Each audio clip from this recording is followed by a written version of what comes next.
আল্লাহ ছাড়া আমাদের বাঁচানোর কেউ আছে? উদ্ধার করার কেউ আছে?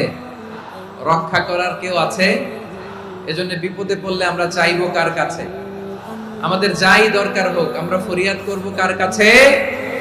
নাকি মাজারে যেয়ে চাবেন? মাজারে যেয়ে চাবেন?